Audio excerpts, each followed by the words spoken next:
this is cardiac disease. It needs referral for a cardiac workup, but it doesn't need to go have a $1,500 night in the hospital, right? We have fixed the problem. And so, I mean, that's the other way to really think about this, right? The chest tap is not very expensive, not that difficult.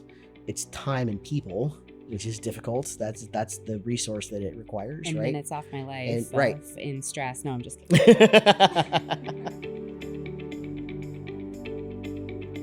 Hey, VetFolio Voice family, thank you so much for tuning back in. Of course, we have a great episode for you today. This one features Dr. Army Pygott, one of my very favorite criticalists, and we talked about cases of respiratory distress, which can definitely be a little scary if they're not something you handle on a regular basis.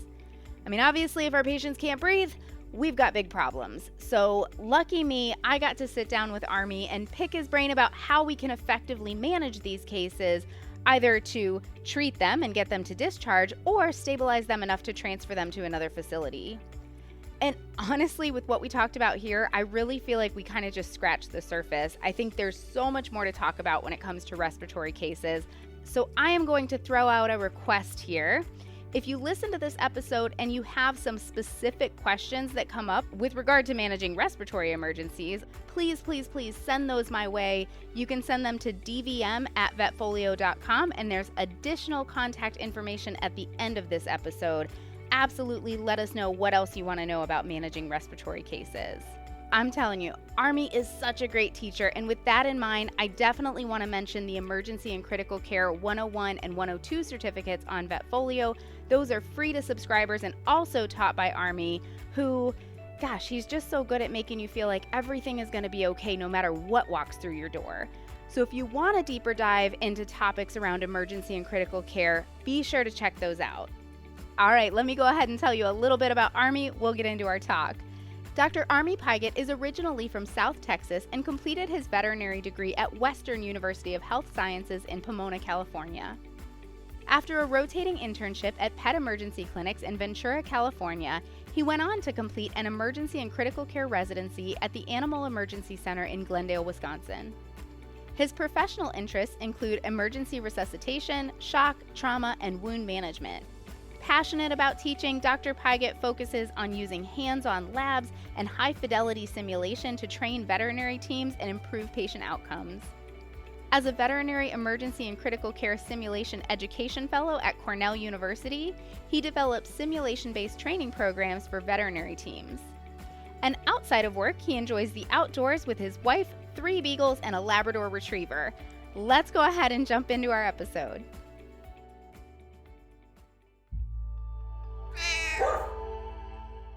Are you passionate about animals and love helping people? In the fast-paced world of veterinary medicine, exceptional client communication is just as important as quality pet care. As a customer service representative, you're the heartbeat of the practice, the first and last person clients see. You provide comfort, support, and trust in every interaction. This course is designed just for you.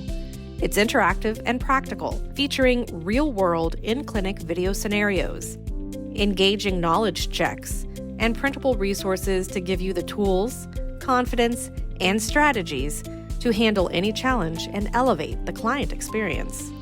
Register today for the Certified Veterinary Client Service Representative course on vetfolio.com.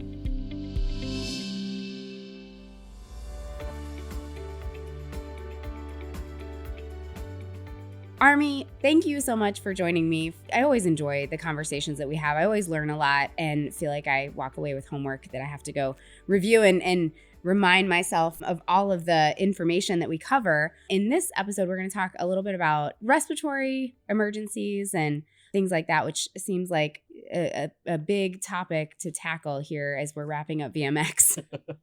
It is. I mean, it can be a huge topic, right? But let's just pick some stuff and go for it. Absolutely. Absolutely. And it can be just an intimidating presentation when we have a respiratory case come into the clinic. So I'm picturing some of these cases where, we hear, oh, if you have x-rays, then, you went one step too far, did it wrong, so to speak. And I'd love to talk about that in particular when it comes to cats, because cats can decompensate quickly. But it can also feel a little intimidating to make a call on a diagnosis without having, additional diagnostics and things like that, especially, when we're talking about putting needles into chests and things like that. So I'd love to hear your take on that. Sure. So I guess my mentor always said, if you don't have your diagnosis by the time you finish your history and physical exam, you did it wrong. Go do it again. Oh man. And she used to send us back into the room over and over and over again. Client would look at you like, I have another question for you. But she was right. And for the vast majority of the time, and cats can be sneaky. They do weird things sometimes. I think they're little aliens. They should be included in exotics, not in like general medicine. They do weird things. But for the most part, cats come in, if we practice looking at breathing patterns, a lot of times we can pick out at least upper respiratory, lower respiratory, pleural space disease. We can pick those out by different breathing patterns. Quick physical exam, and the cat that comes in that's so compromised, usually you can still at least get a stethoscope on the chest. Not always, but usually, before you put them into oxygen. And so I'd say, start there and get good at looking at respiratory patterns. There's good videos online. VetFolio's got some good videos. Other places, there's a lot of good videos. Pick out your, localize your airway disease, and then move forward from there. In terms of talking about putting needles into chests, I mean, I'm a criticalist, so I like to put tubes everywhere. I like putting needles in tubes and things. But diagnosing the patient with pleural space disease is actually usually a physical exam diagnosis. A lot of times you can make that diagnosis from across the room just based on how they're breathing. So then okay, this animal has pleural space disease. I'm gonna need to tap his chest, and then we can kind of move forward from there. Other things we can do, the step-by-step or the piecemeal exam, I like to call it. You put them in the oxygen cage, let them kind of relax in there for just a minute, stabilize just a little bit, do a little bit with them, right back into oxygen, a little bit, right back into oxygen. Makes it a little bit safer to work with them that way sometimes when they're real unstable. Sometimes they're so unstable, the only way you're going to save them is to do the chest tap quickly when we're talking about pleural space. Right. And I'm glad that you bring that up. Backing up a little bit when we're talking about respiratory patterns, what I'm thinking of is, if we have inspiratory difficulty, we're probably localized to upper airway, expiratory difficulty, more lower airway, and then pleural space disease. I think we're having more of that like paradoxical breathing pattern. Is that right? Yeah. So they have for me, the easiest way to see it is actually if the animal is sternal or sitting up or whatever, look straight down over the top of them, right where the last rib is, and you'll see the abdominal wall moving in opposite direction of the chest wall as they breathe. And that's the classic pleural space pattern. You have to be careful if they are working hard, if they have a lot of respiratory distress and they're using their accessory muscles to breathe. You have to look at that pattern for a couple of seconds and make sure that the abdominal wall is really actually moving opposite, and that it's not like the contracting and squeezing, giving it that appearance. I have definitely appreciated that before, where I'm like, oh, it's paradoxical. And then the more you look at them, you're like, no, they're actually just really pulling with that abdomen, trying to expand their lungs. Mm-hmm.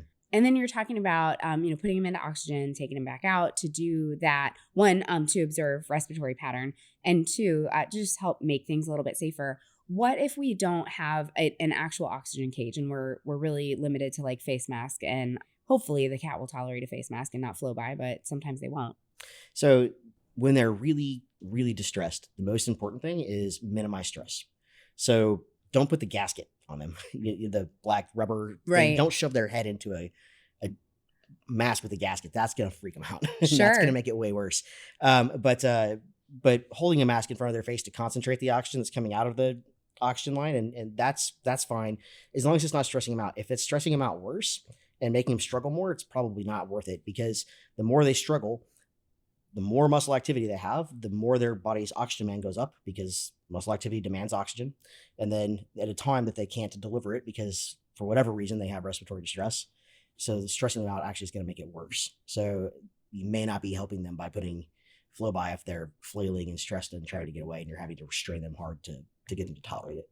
Is it worth it if, maybe the mask itself is stressing them out, even a loose, just to concentrate the oxygen, not putting their head in the rubber gasket? That's good advice. If even just having that mask by their face is stressing them out, is it worth it to take the mask off and just run flow by oxygen? Yeah, sure. Because it's still like a little bit of higher oxygen concentration that they're breathing. If you can jet it at their face, some of them Some of them tolerate it. I mean, you know how it is. Like some of them are like, yeah, sure, you can do that too. That's okay. And some of them are like, what is this thing blowing in my face? Right. I'm not in a car riding with my head out the window like a dog. Like, And then you put it in your own face and you're like, listen, I need the oxygen so that my brain will continue to function in this moment. Right. Yeah. So it's all, to me, it's about how can I give them some oxygen without stressing them with the least amount of stress. Usually it's just figuring out what that animal will tolerate. And if it is nothing, then it's kind of unfortunate because they need some, but it's nothing. Right. You just got to do the best you can with what they're giving you because they're cats and they make the rules. Yeah. Yes. Yeah. Sedation at that point, like sedation, Right. so they'll tolerate it at that point. Yeah. And so I'm glad that you brought that up because that was my next question. I think you and I have talked about this a little bit where, we have these respiratory cases or even any unstable emergency, sedation can feel a little bit scary. And I know talking to you and a different criticalist anesthesiologist over the years, there's this resounding don't be afraid of sedation in those moments. It's really necessary. And then the last time you and I spoke, I think I said, this makes me feel better because I'm willing to take your word for it. But like understanding the physiology, makes me feel like, okay, all right, not only am I going to take your word for it and trust that it's going to be okay, I can justify in my head of what physiologic mechanisms are going to help this cat, this animal, if I do administer sedation. So back to the whole thing about the more you are struggling, the more oxygen demand you have. So the more the patient is working to breathe, the more oxygen their body demands. So the respiratory muscles, when we're working hard to breathe, actually consume quite a large amount of oxygen just to continue to breathe. By taking away some of that work, we can reduce the amount of oxygen the body is consuming at a time when the body is having difficulty delivering the normal amount of oxygen already, if that makes sense. For example, let's say that you're sitting here talking, let's say that my body needs 6 mils per kg per minute of oxygen. I don't know, I'm making that up because I don't know, I'm not a Persian doctor. But let's say that I need 6 mils per kg per minute of oxygen to sit here and be comfortable and not feel like I'm in distress and to deliver enough oxygen to support all of my organ functions. So whether my body is able to deliver 6.2 mils per kg per minute or 50 mils per kg per minute of oxygen, my cells are going to extract, my tissues are going to extract and use 6 because that's what they need. And the rest is just going to, keep staying in circulation, go back to the lungs, go back through the circulation, back out to the body. But if I were to get up and go run up and down the stairs 5 times, my oxygen demand is going to go way up, right? So now I'm going to extract 20. I don't know, I'm making those numbers up again, but say I extract 20. If I can't deliver 20, then they're going to extract whatever they can get, but my tissues aren't going to be satisfied, right? I'm going to be in shock. And so that's what's happening with these patients who are in severe respiratory distress. Their body needs oxygen at a higher level than they can deliver. Okay, so that's the physiology of it. Take this back to the cat who comes in and is having trouble breathing. He's working really hard to breathe, right? So in people, it's a very anxiety driving feeling to feel like you can't breathe. And so animals can't tell us that, but when we look at them, we can anthropomorphize, but we can look at them and say, that looks very distressing, right? They look uncomfortable. But if we can take away some of the anxiety piece around it and some of the stress around it. So we just took this animal who's not breathing well, give them a car ride. It's a cat. Like, what cat likes a car ride? Not many of them. Some of them. Not many of them. Now they're in this weird place and there's a bunch of weird people doing really weird things to them and uncomfortable things to them at a time when they can't breathe very well. So their stress level is high. We've increased their sympathetic tone. Now we've made them have a even higher oxygen demand at a time when they're having trouble delivering it. So if I can sedate them some and take away some of that anxiety and some of that work of breathing, then the amount of oxygen that they can deliver with whatever their compromise is may be enough to keep them supported and keep them out of shock. Does that make sense? I think so, where, like you said, they already have this respiratory disease going on, pleural space disease, whatever it may be, that is making it difficult for them to breathe. And then, of course, like you mentioned, we can't quantify it because they're animals, we can't ask them, but the emotional experience of not being able to breathe and the distress that comes with that, I guess there's probably an element of circulating, catecholamines and things like that from not being able to breathe. And I would imagine the anxiety of not being able to breathe and then being in this strange place is probably going to increase those catecholamines and increase respiratory rate and you have fight or flight, like oxygen demand. And we're increasing that fight or flight response, which is going to increase oxygen demand. Yeah. And it's not just, the catecholamine release for sure. The way I look at it is these cats have a very high respiratory effort, right? They're using a lot of muscle activity, continue to breathe. And if I can sedate them some and take some of that away, the fear is that if I sedate them and I take away some of that muscle strength and that work that they're using to breathe that now they're going to decompensate because I've taken away what they are using to keep themselves alive. But the flip side of that is the muscle activity of working so hard to breathe is consuming an incredible amount of oxygen, an incredible amount of energy, which is the oxygen demand for the muscles, right? So if I sedate them and I reduce some of the stressors, some of the non-respiratory things that are driving some of that respiratory rate, the anxiety, the discomfort, the stress of being in the hospital, those kinds of things, if I can reduce those, then I reduce the amount of work he's using to breathe. And that reduces the amount of oxygen his body is consuming, which means the amount of oxygen that is available to support regular organ function. That makes sense. I guess if that makes more sense. That does make sense to think, if I was in a strange place and people were, doing strange things, that would naturally increase my respiratory rate and that's, I think, where I'm thinking that like fight or flight response. And so taking some of that anxiety away, it makes sense that would naturally reduce the external stressors as much as possible to where the body can spend a little bit more time on breathing. Yeah. And the oxygen that's available is not being consumed by as much muscle activity.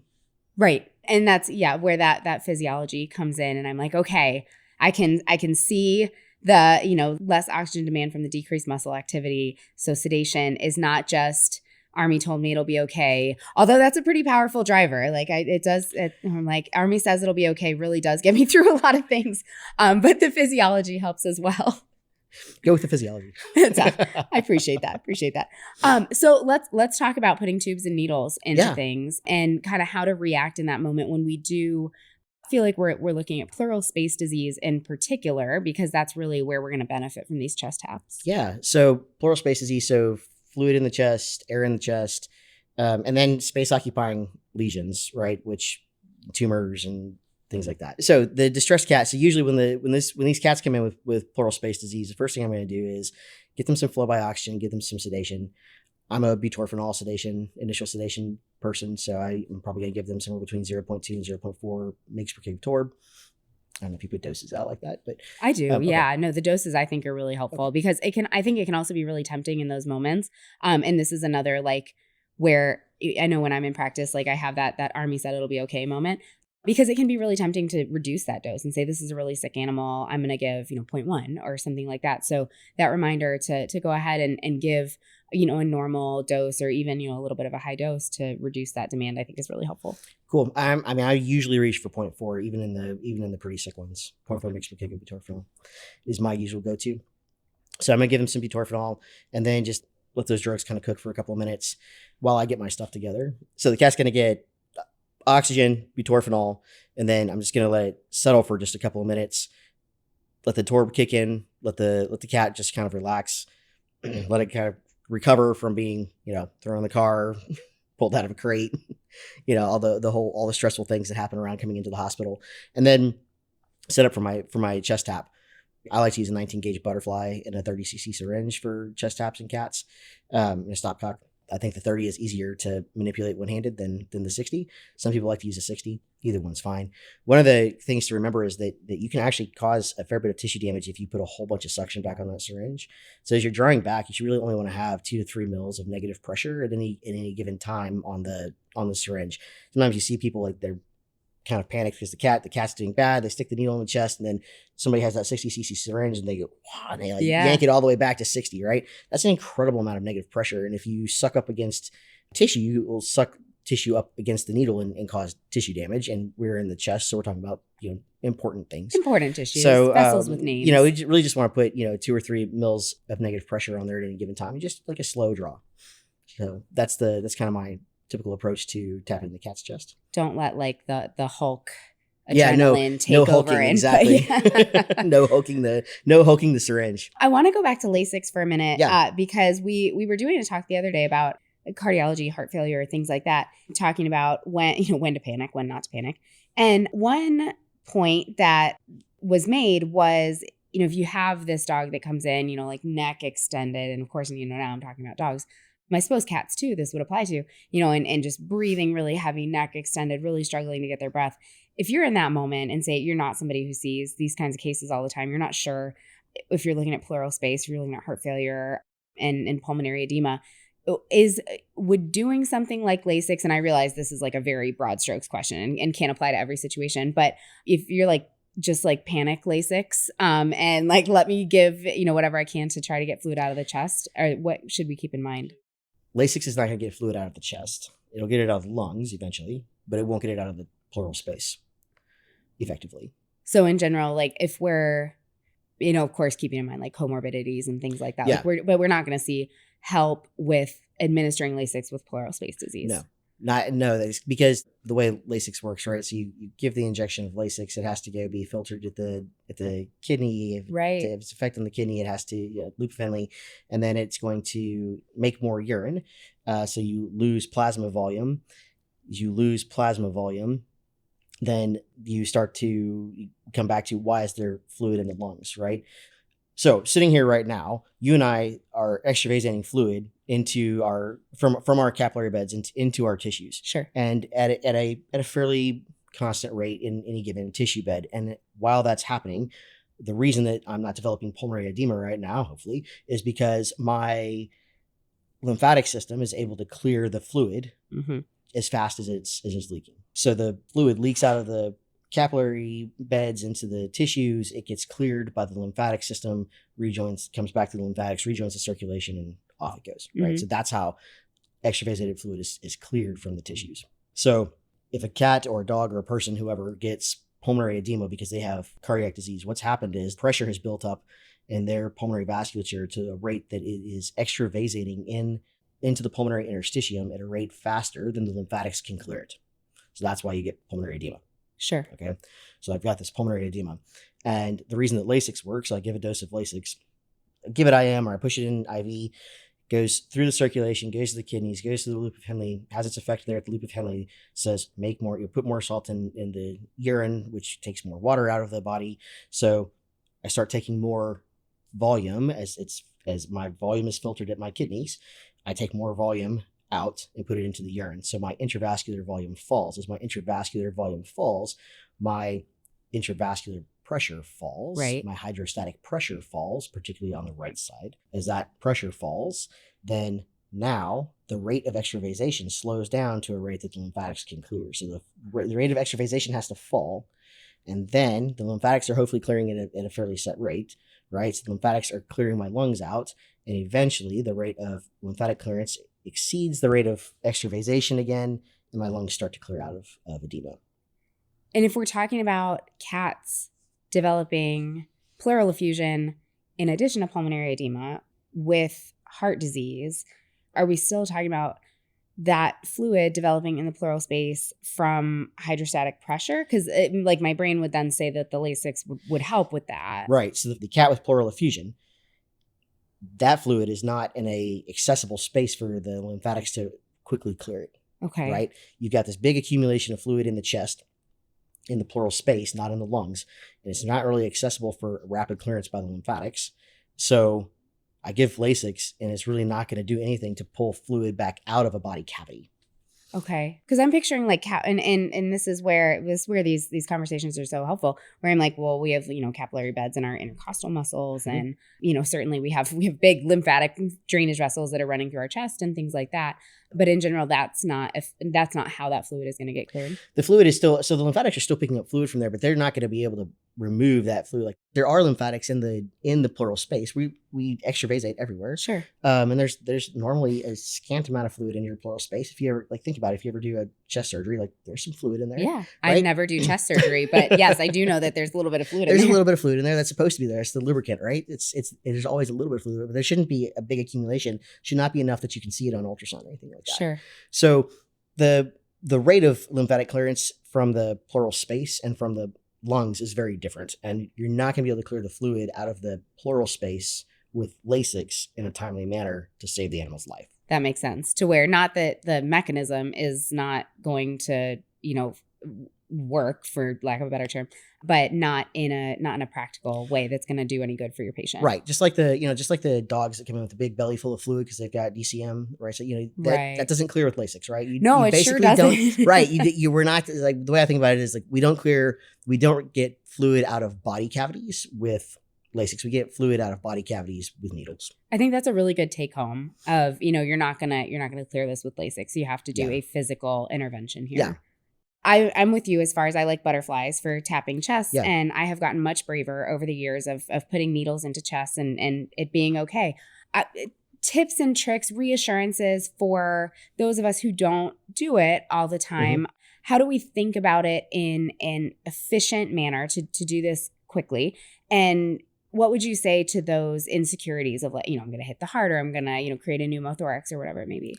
Yeah, sure. So, I mean, it can definitely, the first couple of times that I put a needle in the chest was very stressful. Like, when I remember learning, I was like, this is not normal. Yeah, and the people you learn from inevitably are like, just do it. It's fine. And you're right? Like, it's fine. Are you sure? And I'm guilty of that now too. I'm like, it's fine. Just do it. So my typical approach is just a couple of things. So one, you have a really stressed out patient who needs a chest tap. So let's do this in a easy stepwise manner, and let's try and do this as minimum stress to the animal. The more stressed out we are, the more noise we're making, the more stressed out we're going to make that animal. And so first, we all take a deep breath and make sure that we aren't transferring a whole bunch of stress that's going to make this animal even more stressed out and make them more unstable. So take a deep breath, get ready, get all your stuff ready. You want a butterfly catheter, you're going to need clippers so you can clip, and you need some kind of scrub, because we don't want to introduce, we have a pocket of fluid in there. We don't want to introduce anything into that pocket and now make it a septic chest. And butterfly needle, a stopcock, and a syringe, and some kind of a bowl to put this in, because you're probably going to get, in a cat that's in significant respiratory distress, you're probably going to get 150, 200 mils out of this cat's chest. So you need a place to put all that.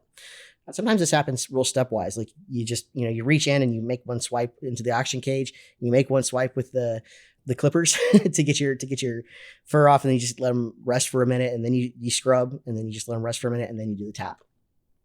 Flow by oxygen while you're doing the chest tap, sedation while you're doing the chest tap with just some butorphanol. They don't need to be out. This is no worse than a catheter poke, right? This is a 19 gauge butterfly is usually what I use. Don't go too small. The smaller the needle is, the slower the fluid flows to the needle, right?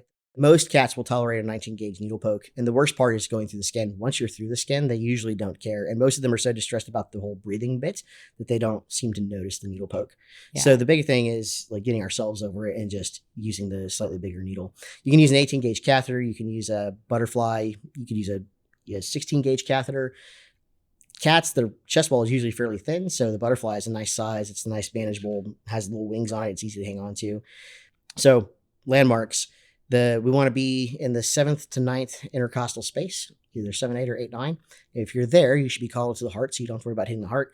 And we're doing this because this cat has a chest full of fluid, so his lungs are not up against the chest wall. You're going to land in a pocket of fluid. A lot of people like to, people talk about, going ventrally for fluid, go dorsally for air. And I mean, physiologically, and it makes sense. But if you hit the 7th to 9th intercostal space in the middle third of the chest, if you divide the chest into thirds from the sternum to the spine, and you're in the middle third of that, you're fine. You're going to end up in a fluid pocket. You're not going to hit anything. You're not going to hit any major cardiac structures. You're going to be just fine. You've got a nice big landing zone there, right? They're in distress because their heart's being crushed by a big pocket of fluid. So you've got to, so I always tell people, you have a landing zone. You have a buffer. and a lot of times in these like really distressed cases, yeah, it's one of those, like, you're probably not going to make it a lot worse in that moment. Yeah. Especially in a cat. Yeah, especially in a cat. Yeah. And just to put it out there, when we're talking about those landmarks for tapping pleural effusion, right and left side of the chest, because we're caudal to the heart, so it doesn't really matter. Doesn't matter. What about pericardial effusion, right and left? So the rationale for poking on the right side of the chest for pericardial effusion, if you're doing it blind, is the right ventricle. The pressure, it's a lower pressure chamber, and it is not the chamber that's supporting the rest of the body. And and the major cardiac vessels, there's more major cardiac vessels on the left side of the heart than on the right side. So you have less chance of causing damage, and the cardiac notch is there too. So all those things add up to poking the blindly for pericardial effusion, making your poke on the right side. Absolutely. I know I have definitely done these blind more than once. Maybe not pericardial, but definitely pleural. I've done blind and felt fine about it. Well, fine, I mean, it's all relative. Years later, I'm like, it was fine. So, thinking about these patients that come in and, we have taken a deep breath and we've reduced the stress and we have a quiet room and we are brave and tap the fluid out of this chest and we've stabilized our patient. Ideally, we're going to try to refer those to a 24-hour facility with oxygen support and things like that, thinking from a private practice perspective. But of course, like, we don't always get that option.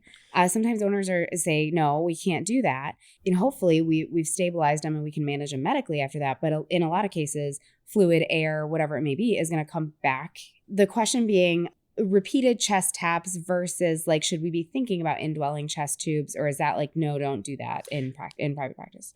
So you can totally put it in a chest tube. General practice, Yeah. I should say. General practice, you can totally put a chest tube in general practice. So yes, the fluid is going to come back, right? But if you tap that, so you tap the cat, you get as much fluid out as you can.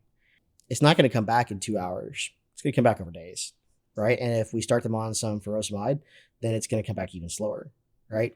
So most of these cats with pleural effusion that come into the ER, if you're not in a university setting, so like when I was in practice in Wisconsin where we didn't have a cardiologist and we were going to refer them out, the cats, we would tap their chest, and if they didn't have pulmonary edema in addition to their pleural effusion, they went back home that night. So they come in 4 hours later, they're back out the door, from a typical ER visit. So tap the chest, evaluate the fluid. It's a pure transudate. Okay, great. Cat has a gallop and a murmur, it's all the things. Okay, great. This is cardiac disease. It needs referral for a cardiac workup, but it doesn't need to go have a $1,500 night in the hospital at the specialty hospital, right? We have fixed the problem. And so, that's the other way to really think about this, right? The chest tap is not very expensive, not that difficult. It's time and people, which is difficult. That's the resource that it requires, and right? minutes off my life, right, in stress. No, I'm just kidding.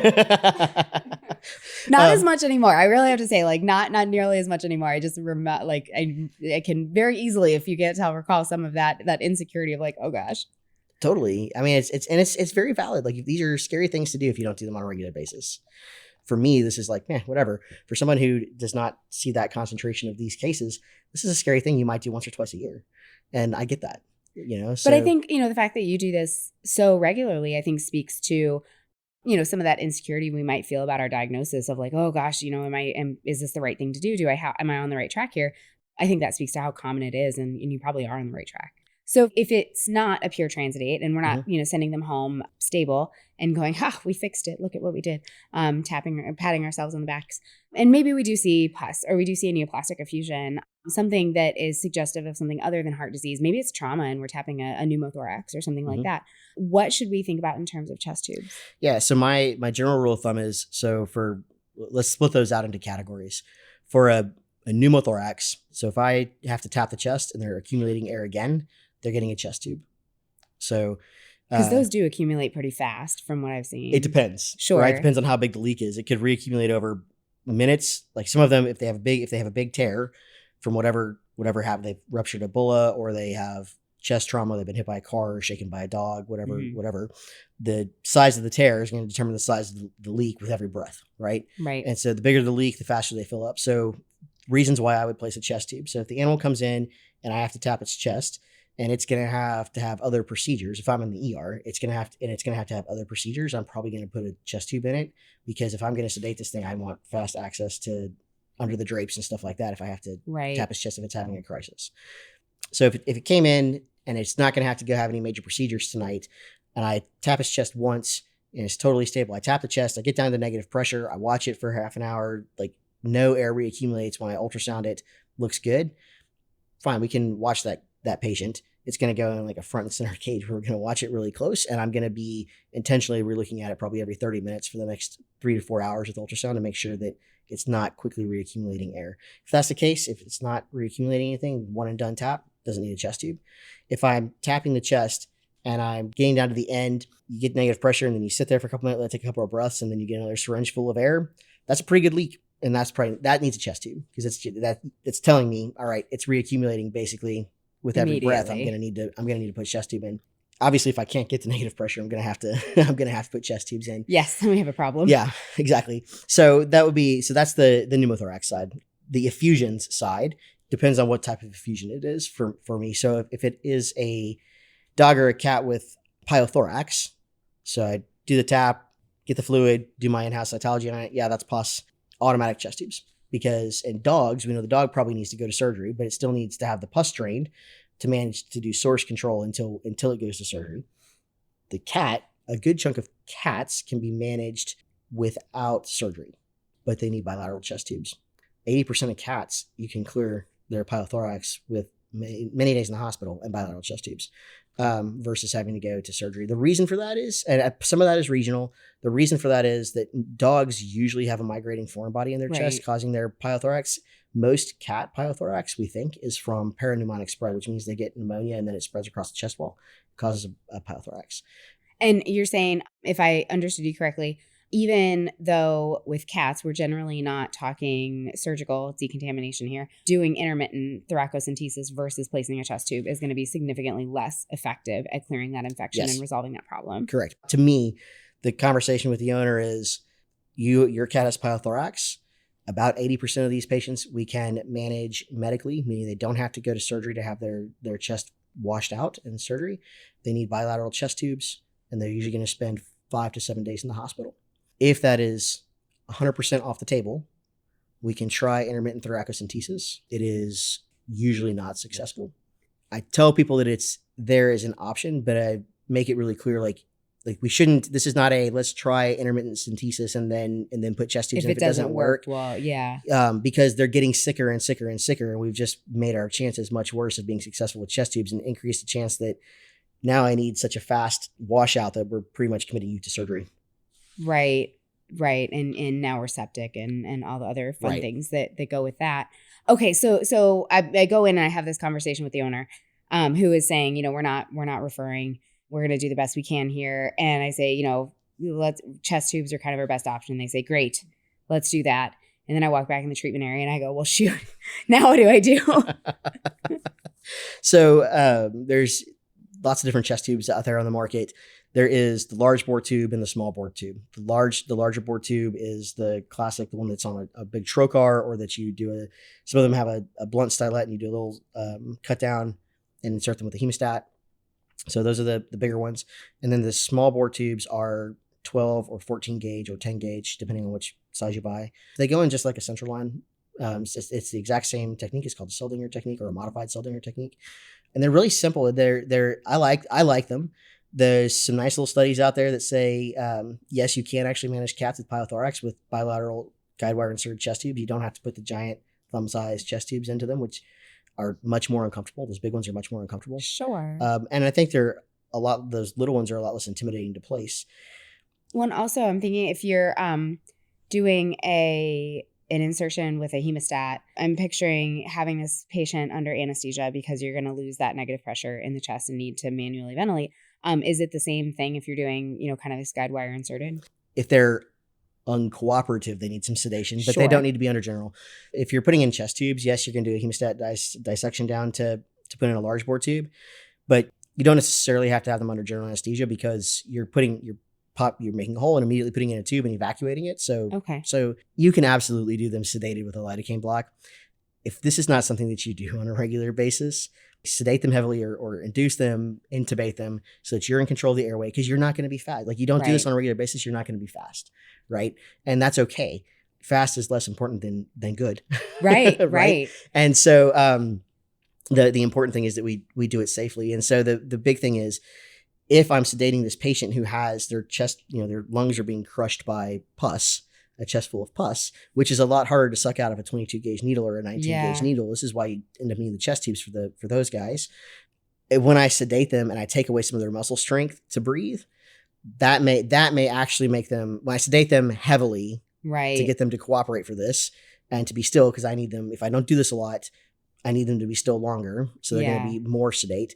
Then their risk of hypoventilating during the procedure and becoming hypoxemic is a lot higher. Sure. And so for those, if you're going to heavily sedate them to do this, I would say give them fluids, get their blood pressure stabilized, do a needle centesis and remove at least some of the fluids so that they're breathing better, get them more stable, put your chest tubes in with them heavily sedated. But when you do that, intubate them so that you can support their breathing if they become hypoxemic and you're not in the middle of trying to put a chest tube in and somebody's trying to intubate and contaminating the field. Especially with a cat, because they can be a pistol sometimes when it comes to intubation, and not quite as straightforward sometimes as dogs. So why add that stress into your life? What about not, if we don't keep like a chest tube kit in the hospital? All you need is a red rubber, right? So you need a sterile tube that will fit between the ribs. So red rubber tube will work. An Argyle tube will work. Any of those types of tubes can be a chest tube. It just has to be a sterile tube that you place aseptically. How would I go about that? Like, is this where can I rely on the holes that are already in my red rubber? Do I need to cut the end off? How am I getting that into the chest? Like, is that one of these manual cut downs with a hemostat to make the hole that I need, or how am I going about that? The landmarks are the same, 7th and 9th intercostal space. Get it in usually we're going to say put it where the junction of the ventral and middle third. If you're dividing the chest into thirds, the junction of the middle and ventral third is kind of your target, and you want the tube ideally to be angled so that it's headed up towards the first rib. So unlike the thoracocentesis, which is often just a little 4x4 shave patch, the same size as your patch of gauze, it's a little shave patch. For this, you want a pretty big shave, because I don't want fur and stuff sticking to the tube and contaminating the outside of the tube, which is going to allow more bacteria to travel up and down the tube and potentially seed the chest and the tunnel there. So nice big shave, good aseptic prep like you would do for going into surgery.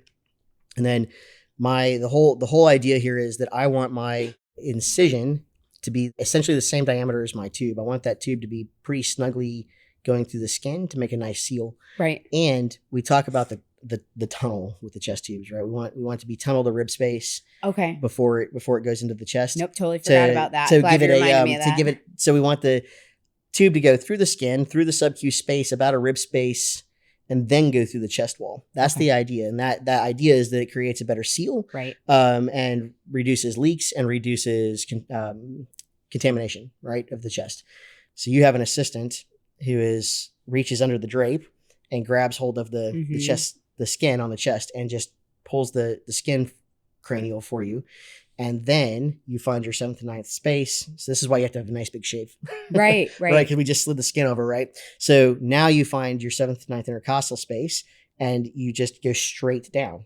Because what's going to happen is stab incision through the skin, and then I take my hemostat, and I'm going to take my hemostat and go push down on the intercostal muscles, and then spread them apart.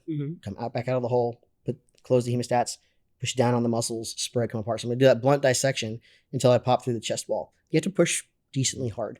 Once I pop through, I leave my hemostat there, and I'm going to take my other hand and feed my chest tube down into the hemostat, and then use the hemostat to push the red rubber into the chest. You don't need to, the holes that are already in the red rubber are fine. You don't need to cut the end off or anything like that. It's nice and rounded and smooth.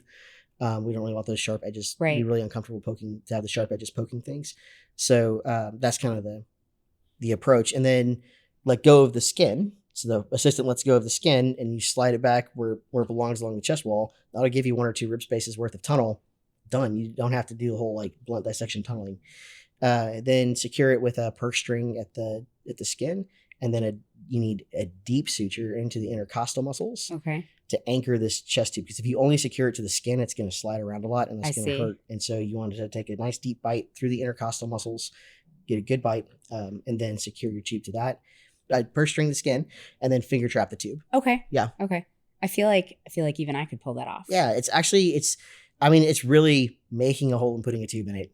Yeah. Is really what it is. And because, as soon as you pop your hemostat through, yes, you've just made a hole in the chest, and you've just given them a pneumothorax, and it's totally fine because you have a chest tube. Right. So you pop the chest tube in, your assistant lets go of the skin slides back where it belongs. You put your Christmas tree on the end of the red rubber and connect it to your 3-way stopcock, and now someone can evacuate the chest while you... And we can immediately evacuate whatever so you put in you can there. take all you can evacuate the pus and the air and whatever else is in there. And the cat says, thank you. Exactly. Well, Army, I have 14 more questions, but I have no idea how long we've been talking to this point. I know it's been a while. And I as always, I feel like I've learned a lot. I feel empowered. And these are things that we can absolutely handle in general practice if the need arises. So I'm going to wrap up my questions there and save the rest of them, because like I said, there's a whole bunch more of them that I have. And thank you so much for joining me and for going through all of this. Like I said, it's really empowering every time we have these conversations. I'm glad. It's been a lot of fun. Army, thank you once again for joining me on the podcast. I always love when I get the chance to sit down and pick your brains. So thank you so much for all of the incredible information.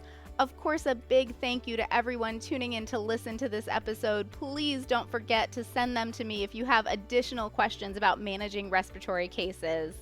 And while you're at it, if you would, please leave us a 5-star review wherever you get your podcast to help other veterinary professionals out there find this episode and some of the other great educational content we try to put out there.